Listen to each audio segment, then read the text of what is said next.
I've always believed there are two types of surprises in life, the kind that lifts you and the kind that leaves you staring at your own front door, wondering when exactly the world flipped upside down. That day had started off as one of the good kinds. I got the promotion. Director of Strategy. Even now, saying it out loud feels surreal. I'd been angling for it for over a year, playing politics, staying late, picking up slack that wasn't mine just to prove I could lead. And I did. Apparently. The announcement came right before lunch. My boss gave a short speech about my dedication and vision, and then people clapped and slapped me on the back like I'd crossed some invisible finish line. I smiled, said the right things, shook hands, and nodded at the folks I'd beat out. When the meeting ended, I was too wired to sit through another hour of email triage. So, I left early. I thought I'd surprise Nina. We hadn't had a proper night together in weeks, and I figured she'd be thrilled with the news. Maybe we'd finally break open that wine bottle we'd been saving. Maybe I'd feel like more than just a ghost floating between work and sleep. But as soon as I stepped into the house, something wasn't right. The door closed behind me with a gentle click, the sound oddly loud in the stillness. It took me all of 3 seconds to realize the house was too quiet. Not just the absence of music or the TV, but a kind of silence that didn't belong to our home. It felt staged, hollow, like someone had hit pause on a life that was supposed to be playing in the background. Then I noticed the wine glasses. 2 of them sat on the kitchen island. Elegant stemware. The kind we only used for anniversaries or when Nina's friends came over with expensive cheese and long stories. One was still half full, the deep red of a Merlot clinging to the inside. The other was empty but recently rinsed, tiny droplets still gathered around the base. I moved closer and saw fingerprints. Not mine. I froze, one hand still holding my keys, the other curled tight around the strap of my messenger bag. I told myself there had to be a good explanation. Maybe she'd had a friend over. Maybe she was planning something. But then the smell hit me: cologne. Strong. Clean. Unmistakably masculine. And not mine. I hadn't worn cologne since college. Nina liked it better when I went natural, said she liked the smell of my skin after a run. So I stopped using it. That scent in the air, it didn't belong to me. And it didn't belong in our home. I looked around again and spotted something draped over the armrest of the couch. A black tie. Not my style. Definitely not mine. The knot was loose, the fabric slightly wrinkled, like someone had tugged it off in a hurry. That's when I heard her, Nina, humming lightly in the kitchen. She came around the corner, carrying a plate of crackers and cheese like this was the most normal moment in the world. Her face lit up when she saw me. Too fast. Too wide. Hey, babe. You're home early. Yeah, I said, forcing a smile. Good news. Got the promotion. Her eyebrows **t up and she set the plate down. Lucas, that's amazing. Congratulations. Why didn't you call me? I didn't answer right away. My eyes drifted to the wine again, then the tie, then back to her face. She noticed. I know she noticed. She followed my gaze just for a second and then looked back at me like nothing had happened. Sarah stopped by, she said casually. We were catching up. She brought the wine. I blinked. Sarah? Yeah, she nodded, already turning back toward the kitchen. It was totally last minute. She's only in town for a couple of days. I stood there, still holding my bag, my feet heavy. I thought Sarah moved to France. Nina paused. Just a breath. A half-second too long. She did, she replied, her tone too even. She's visiting family. I didn't know either until she texted this morning. She kept talking something about plane delays and jet lag, how Sarah had to leave quickly. But I didn't hear most of it. I just stared at the tie on the armrest, the cologne still hanging in the air like a ghost that hadn't finished what it came for. I didn't even hear the door, I said quietly. She left just before you came in. You must have missed her by minutes. Right, I murmured. She walked over and placed a hand on my shoulder. Are you okay?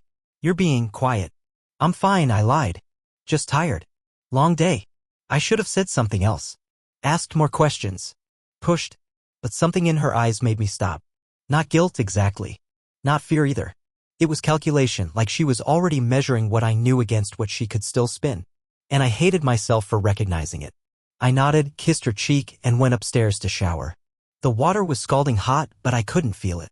My mind kept circling the same details, the tie, the cologne, the second wine glass. And Sarah, who had moved to France months ago. By the time I got out, Nina had set the table. Candlelight. Music. Like she was trying to cast a spell and rewind the moment. I figured we could celebrate, she said. Your promotion. Sure, I said, sliding into my seat. She poured the wine. I drank it. But I tasted nothing. Only questions. Back at work, I was supposed to be riding the high. New title. New responsibilities. People congratulating me like I'd finally made it. But the truth? I couldn't hear a single word anyone said. Everything felt distant, like I was watching my life from behind a glass wall. I kept seeing the tie. Not in the literal sense. It was gone when I got home the next day. Probably stuffed in some drawer, or maybe he had come back for it when I wasn't looking. But mentally, it was there. Draped over everything I did. Every spreadsheet, every meeting, every polite conversation with a coworker who had no idea that the floor had already cracked beneath me. That tie had kicked down a door in my brain, and suddenly all these details I'd overlooked or ignored rushed in like floodwater. The phone password. She changed it 6 months ago. Said something about new software updates and privacy concerns. It had bothered me at the time, but I let it go. We all need our space, right? Everyone's entitled to a little privacy. That's what I told myself. What I didn't realize was that privacy, in her case, had become a locked room full of things I wasn't allowed to see. Her wedding ring. She stopped wearing it around the house. Said it scratched her when she was cooking. That sounded reasonable. I remember nodding and thinking I should be supportive. But now I can't remember the last time I saw it on her hand, even when she wasn't in the kitchen.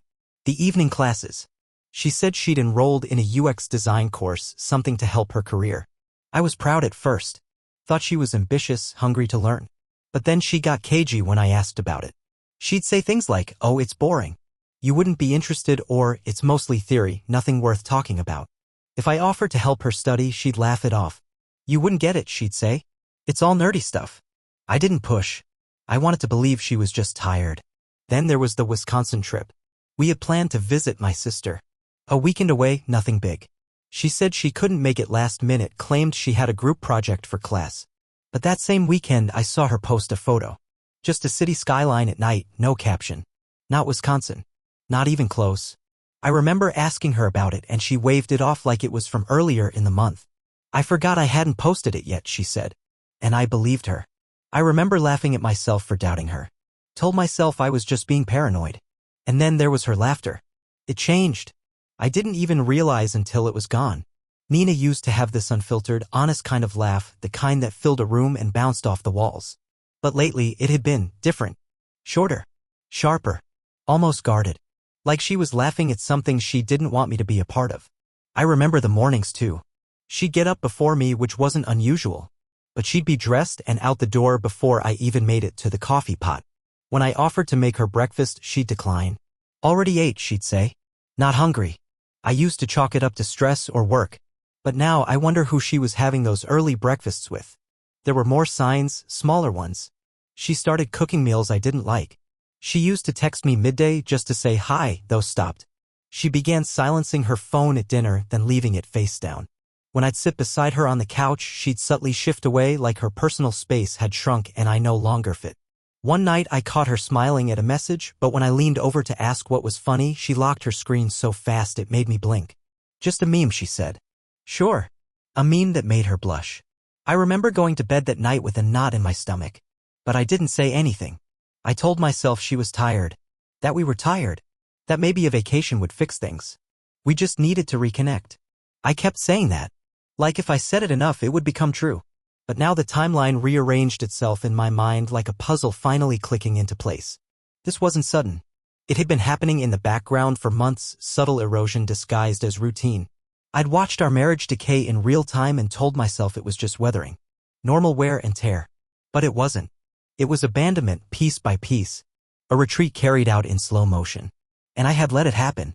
Not because I didn't care, but because I didn't want to believe the alternative, that the person I loved had already started building a life without me in it. That evening, I sat in my parked car 2 blocks from home, staring at nothing. The house was right there. Lit up. Cozy. Inviting. From the outside, it probably looked perfect. But I couldn't make myself go in. Not yet. I needed time. Space. Air. I needed to stop pretending that I was imagining things. Because I wasn't. This wasn't paranoia. It was clarity. Painful, piercing clarity. And once you see the truth, you can't unsee it. It happened the next morning. The moment that dragged everything out of theory and slammed it into fact. Nina was in the shower. I could hear the water rushing through the pipes, the occasional hum of her voice as she sang softly like everything was still normal. It wasn't. I was sitting at the kitchen table pretending to read emails, my coffee long gone cold. And that's when I saw it. Her tablet. It was lying right there on the counter. Unlocked. Nina rarely used the thing in front of me. Said it was for work. But that morning, maybe in her rush, she forgot. Or maybe she just didn't think I'd look. For a long moment, I didn't. My fingers hovered near it, the moral lines blurring and reforming every second I waited. And then I tapped the screen. What opened wasn't her calendar. It wasn't emails or spreadsheets. It was a chat app one didn't recognize, something designed to look like a workplace productivity tool. Harmless. Boring. Professional. But what sat in the conversation window was anything but. Dozens of messages. All from the same contact, Jason. It was a name I didn't recognize. No last name. Just Jason. His display picture was a generic icon. But the words, they were real. Too real. I scrolled up. Slowly at first. Then faster. My stomach turned with every message I read. I miss waking up next to you. Last night was incredible. You always know how to make me forget the world. He still has no clue? Not a single one. He actually brought me flowers the other day. I almost laughed. That one hit like a punch to the throat. The timestamp on it was from 2 weeks ago. I remembered the flowers. I'd picked them up on the way home, a random gesture because I'd felt us drifting. She thanked me, kissed my cheek, smiled like she meant it. And the whole time she'd been laughing behind my back. Further down, the messages were more casual. Domestic even. Talk of weekend plans. Of maybe finding a place closer to work so she wouldn't have to sneak around so much. Talk of vacations. Places she and I had once dreamed of visiting. I want to take you to Lisbon like we planned. It's all I think about some days. You. Me. Away from this mess. But the worst part? The message at the bottom. Sent that very morning. While I was asleep upstairs, she had been texting him. He suspects nothing. Still plays the doting husband. I'll see you soon. I stared at the screen for a long time, the words swimming in and out of focus. There was no more guessing. No more maybe. It was all here in black and white. There were no gaps left to fill. She wasn't confused or lost or figuring things out. She was gone. Fully, deliberately gone. I didn't feel anger at first. Just a profound stillness. Like something inside me had simply stopped. I closed the tablet. Set it back exactly where I'd found it. The water was still running upstairs. Her voice, muffled by the door, floated faintly through the air. She had no idea. None. I walked outside and sat on the front porch. It was cold, but I barely noticed. The sky was pale, the kind of color that suggests neither dawn nor dusk. Just transition. A strange, empty in-between. I didn't cry. Didn't scream. I just sat there, elbows on my knees, staring at nothing. Everything we'd built, years of shared life, routines, holidays, inside jokes, it all collapsed in silence. Not with a dramatic scene or shouted confessions. Just a screen. Just a scroll. There was a moment I won't forget. A squirrel darted across the lawn, its paws kicking up leaves from last fall that had never been raked. I remember watching it disappear into the hedge and thinking how absurd it was that the world kept moving like nothing had happened. Like this was just another Tuesday. And maybe it was. For everyone else. I didn't go back inside right away. I couldn't. My hands were shaking and my mind wouldn't stop playing their words on repeat. I miss waking up next to you. He brought me flowers. He suspects nothing. Each phrase was a hook and I was caught. When Nina finally came downstairs, wrapped in a towel, she looked surprised to see me outside. You okay? She asked, drying her hair. I looked up at her and smiled. Yeah, I said. Just thinking. She didn't push. She just kissed my forehead and went back inside. Her skin smelled like coconut shampoo and betrayal. That night, I lay beside her in bed, wide awake. She curled into me like she used to, her breath soft and even against my shoulder. I kept perfectly still. I'd read once that a heart doesn't actually break. It just stretches until it loses its shape. And that night, I felt the slow, soundless stretch of mine. I didn't ask her about Jason. I didn't scream or confront her. Not yet. There was power in silence, I realized. Power in watching the story unfold from behind the curtain. So I lay there, playing my role. Husband. Companion. Fool. But inside, something had shifted. And I knew there was no going back. I didn't leave that night. I didn't even flinch when she kissed me good morning the next day. I smiled, poured her coffee, asked about her sleep, and watched as she scrolled through her phone, probably texting Jason while she sat 2 feet from me. The choice not to confront her wasn't easy. But it was deliberate. If she could lie to my face with that much ease, I needed time. Space. A plan. There was no version of this where shouting or accusations made things better. She had built a secret life. I was just now stepping into the realization that mine had to end quietly, cleanly, and completely on my terms. So I stayed. But I also started moving. First, the bank.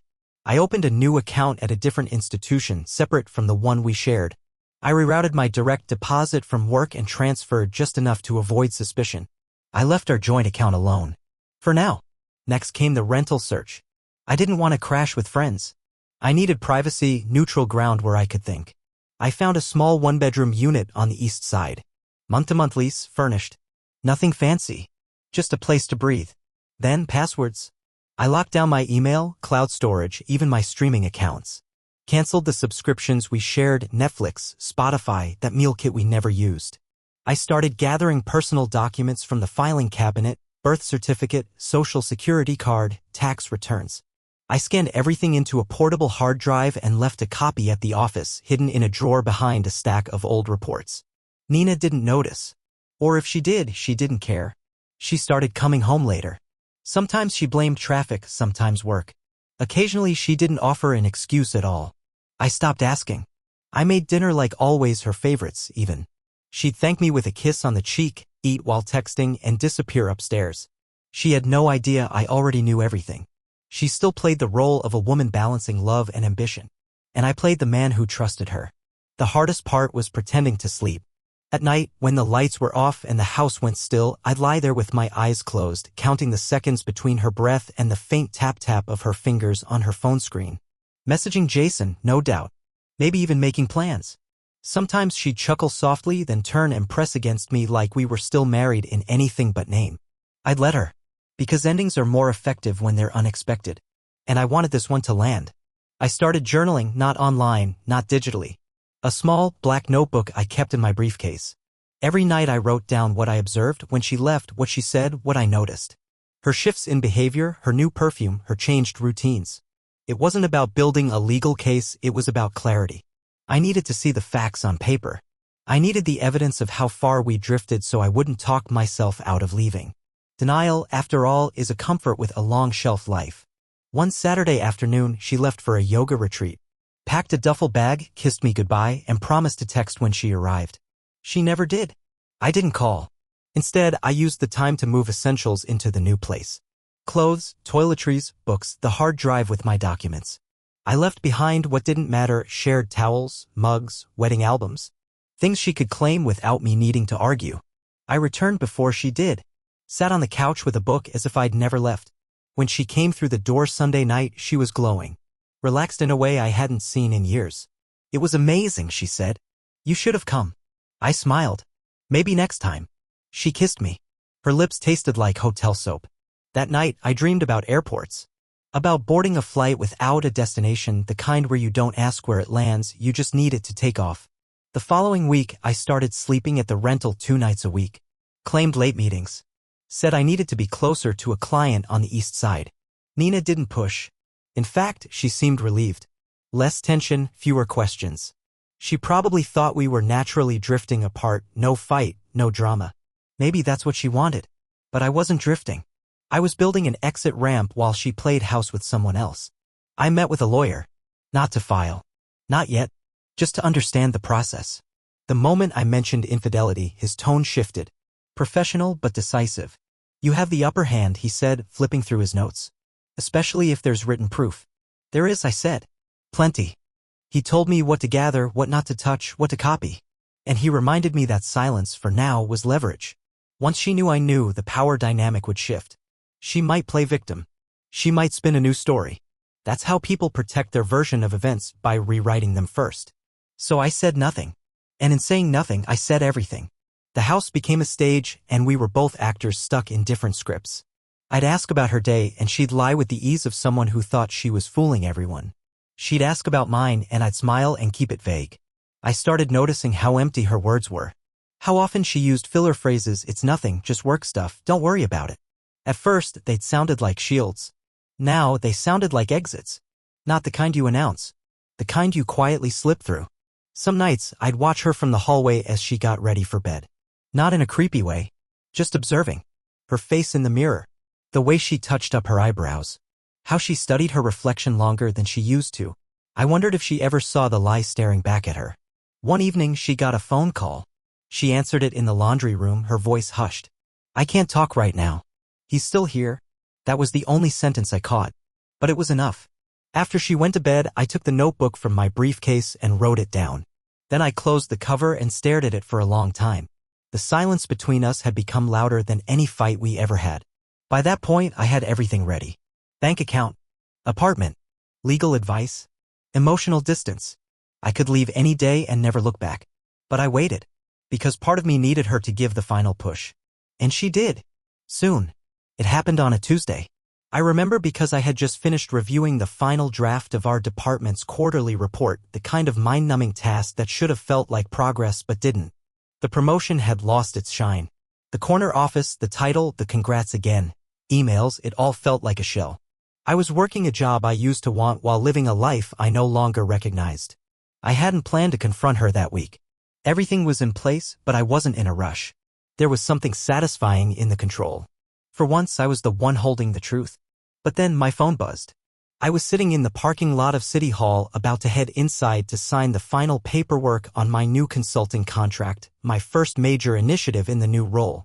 It should have been a proud moment, the kind where you take a deep breath, soak it in, and smile. Instead, I looked at the screen and my breath caught in my throat. It was a text from Nina. Short, blunt, unfiltered in a way she hadn't been in weeks. "Don't come home tonight." That was it. 7 words. No explanation. No punctuation. No, please. Just a flat dismissal sent at 4:17 p.m. At first, I thought maybe she mistyped. Maybe it was meant for someone else. But no. My name was right there at the top of the thread. The typing bubbles had disappeared. She'd said what she meant. Nothing more. I sat there in the car, staring at those words. I read them again as if they might transform into something else. They didn't. "Don't come home tonight." She didn't ask where I was. Didn't offer a reason. Didn't pretend to care. It was more than a red flag, it was a final nail.